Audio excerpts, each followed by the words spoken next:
Pokimane has been in the news a lot in recent months. One of the top 10 streamers on Twitch, and by a landslide the biggest female streamer on the platform, has within the span of about a year gone from someone whose brand was synonymous with wholesome, unproblematic content to probably one of the most criticized content creators at the moment. There's many aspects to this topic. There's the excessive copyright claiming, the mustering of an army of so-called simps to go on the offense for her, the seemingly delusional statements, and many more nuances that add up to paint a picture that has drawn a lot of backlash against her on YouTube. But what started with Pokimane seems to have reached a boiling point where Twitch streamers and YouTube creators are now at war over the definition of what transformative content actually is. There's a lot to unpack, but we're gonna take a look at all of it in this video, not just for the purpose of piling on, but rather to understand the implications of this ongoing conflict, along with my own perspective on the entire situation.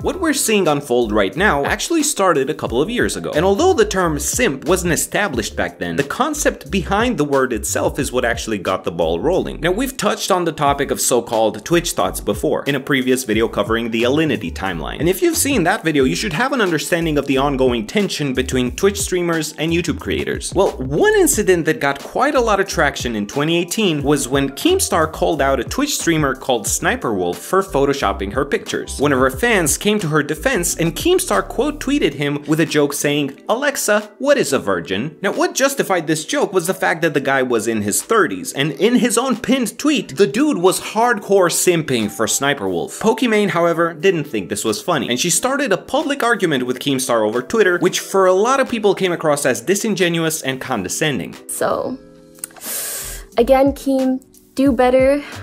Have a good day. Later, a YouTuber by the name of Boblax took all of the tweets, all the videos, all the back and forth between Pokimane and Keemstar and compiled them into one video in chronological order, forming a sort of time capsule to document the argument. Pokimane, however, didn't want it to be documented, so she decided to copyright claim the video. Mind you, the legal grounds for this action were at the very least questionable, if not non-existent. And despite the poop storm that this caused for her, even prompting an apology video, she still stood behind her decision while disingenuously apologizing to escape the backlash. Although I was legally within my right to take down the video, morally and as a content creator, it wasn't something that I should have done because, I mean, at the end of the day, those were tweets that me and Keem made publicly and videos that we made publicly, so I totally apologize for that. Sometime later, during a podcast, Pokimane expanded on this topic, and even from the way she talks about it over there, she seems to only be sorry because she got called out, and not at all for the action itself. And I had spoken to my MCN and I was like, is this something that I can take down? Maybe if we like kill this, because Keem had deleted his tweets already. And I was like, I just want this whole drama to be over. Yeah. And I made not the right call, in hindsight, to have that video removed. I just didn't want to be in like all this drama, and I wanted it to like pass. So we already see a pattern of disregard for content etiquette on Pokimane's end, but as time went on, this issue appeared to only grow bigger.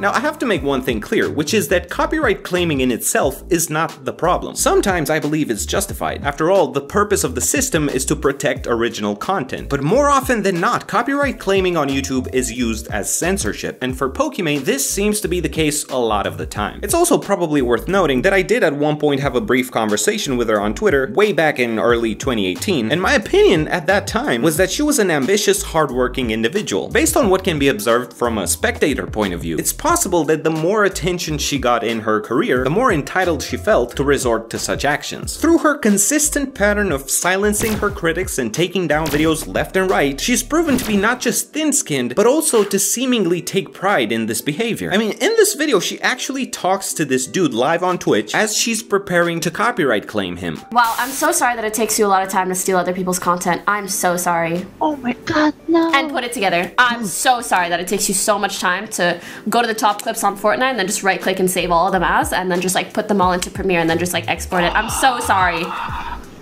I'm so sorry.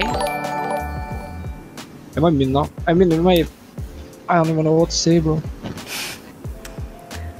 Anyways, I'll be taking down some of your videos, but Yeah, I just hope you stop doing this. She's like a leopard playing with her prey before striking, and for someone who puts up this wholesome persona, her claws seem to be surprisingly sharp. And despite her apology in 2019 for all the copyright drama, a year later, not only did she do it again, but this time she riled up her entire audience to attack on her behalf. I think the only way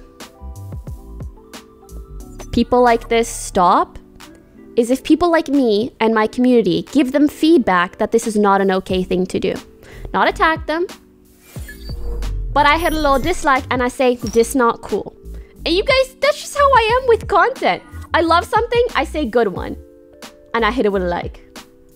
And if you think something is not okay and you want to see less of it, you also have to give feedback, because that's how YouTubers work. If they're not gonna work off of morals, they're gonna work off of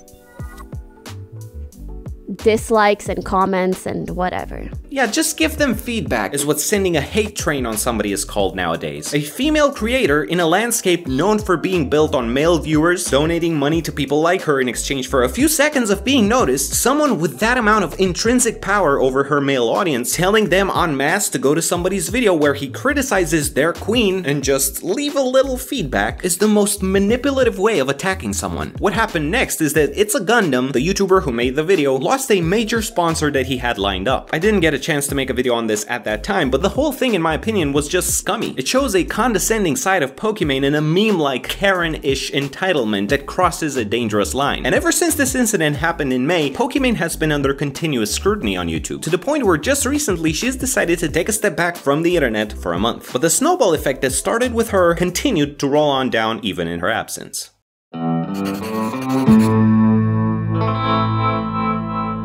The one argument that Pokimane never seemed to own up to was that while she was complaining over people making videos on her that she thought weren't transformative enough, over on Twitch, her live content consists of a lot of just watching videos, giving mild reactions, and just sitting there, oftentimes eating or not even looking at the screen. And this seems to have sparked a huge debate over what's considered transformative on YouTube versus on Twitch. This is the most frustrating thing, because I'm a React Andy myself.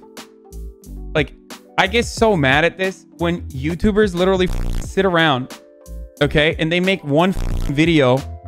They make one video a month and get like Patreon money, and then they cash out with like a 6-figure check, and then they turn around and on streamers who literally go live for 6 to 8 hours every day. Like, that's nuts, dude. Of course there's gonna be dead space in between, you stupid.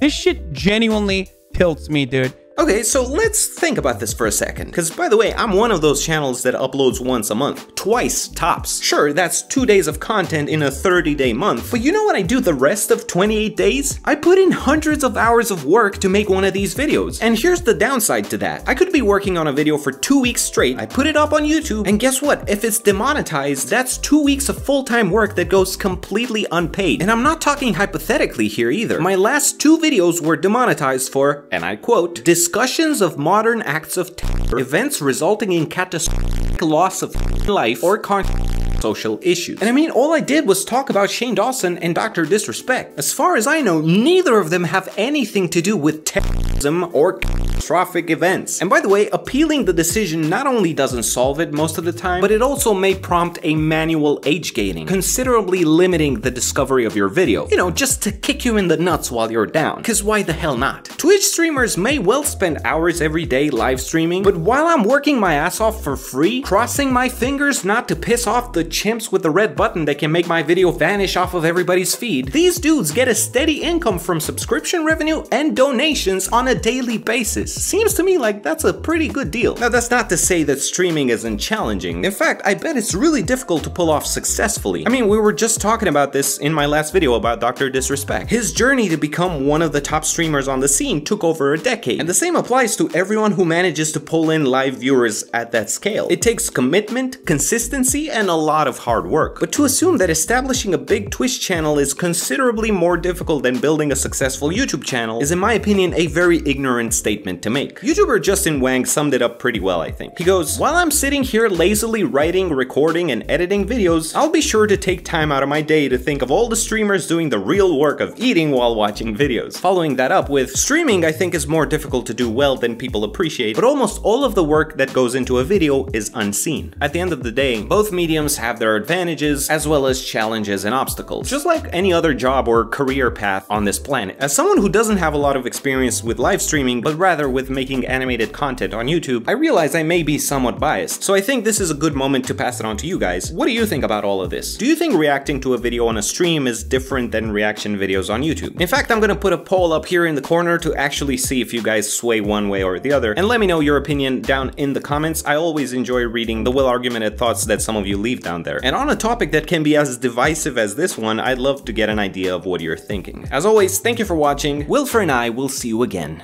very soon.